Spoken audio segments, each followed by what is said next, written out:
Good morning guys, welcome back to my channel. এখন ঘড়িতে বাজে 5:30 আর আমরা চলে এসেছি শেওড়াফুলি স্টেশনে। 6:09 train Howrah to Katwa local ধরব।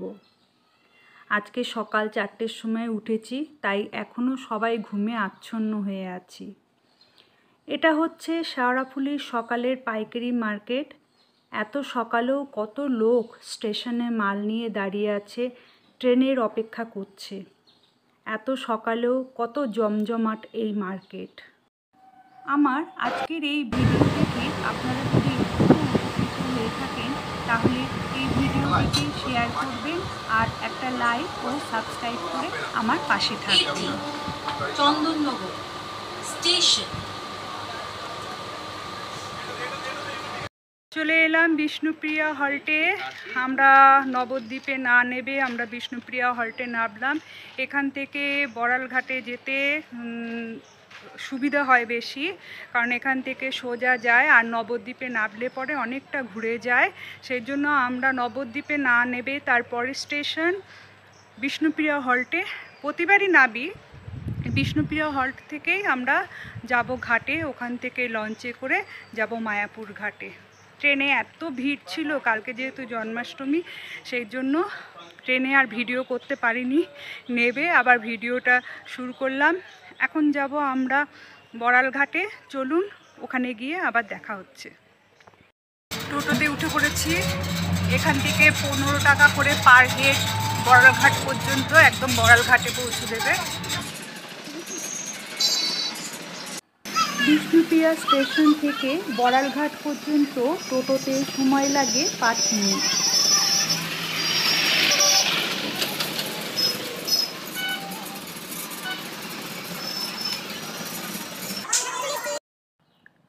চলে এসেছি বড়ালঘাটে।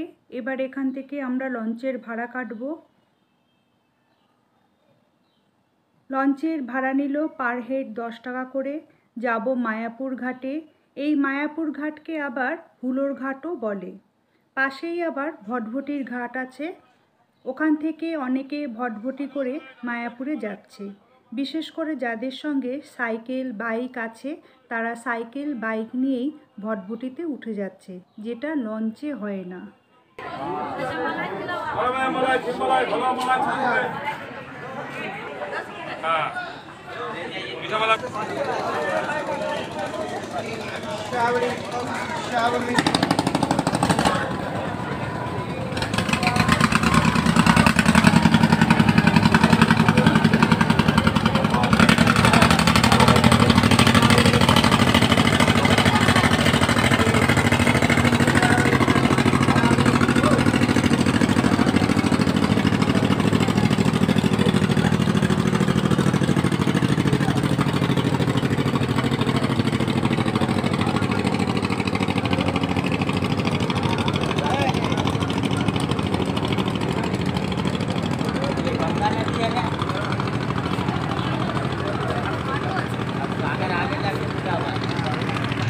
এখান থেকেই ইস্কনের নতুন মন্দিরটি, চন্দ্রোদয় মন্দির দেখা যাচ্ছে।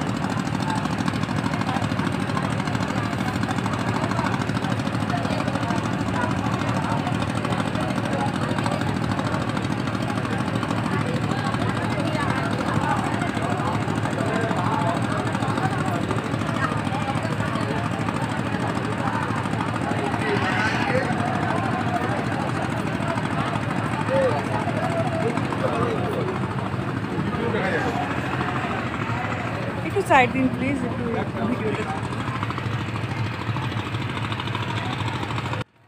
এখানে একটা দারুণ জিনিস দেখার আছে, যেটা এবার আমি আপনাদেরকে দেখাবো। এখানে দুটি নদীর মিলনস্থল, দেখুন দুটোর কালার আলাদা। এদিকেরটা হচ্ছে গঙ্গা নদী, আর ওদিকেরটা হচ্ছে যেটা সবুজ সবুজ দেখা যাচ্ছে ওটা হচ্ছে জলঙ্গি নদী, বা আগে যেটাকে বলা হতো যমুনা নদী। দুটি নদী এইখানটা দিয়ে মিলিত হয়েছে, আপনারা কালার দেখেই বুঝতে পাচ্ছেন, একটা সাদা আর একটা হচ্ছে সবুজ। দারুণ একটা দৃশ্য।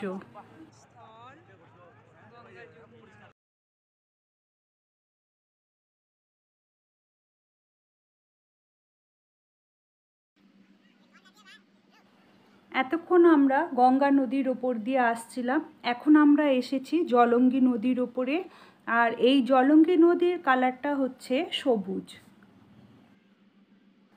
বড়ালঘাট থেকে মায়াপুর ঘাটে যেতে সময় লাগে 7 মিনিটের মতো। চলে এসেছি আমরা মায়াপুর ঘাটে বা হুলোর ঘাটে, পাশেই রয়েছে ভটভটির ঘাট। ঘাট থেকে বেরিয়ে এসেই আপনারা বাস পেয়ে যাবেন, মন্দির পর্যন্ত বাস নিয়ে যাবে পার হেড 10 টাকা করে। আর একটু এগিয়ে গেলেই আপনারা অটো স্ট্যান্ড পেয়ে যাবেন, অটোতে করে বা টোটোতে করেও আপনারা মন্দিরে যেতে পারেন, পার হেড 20 টাকা করে ভাড়া।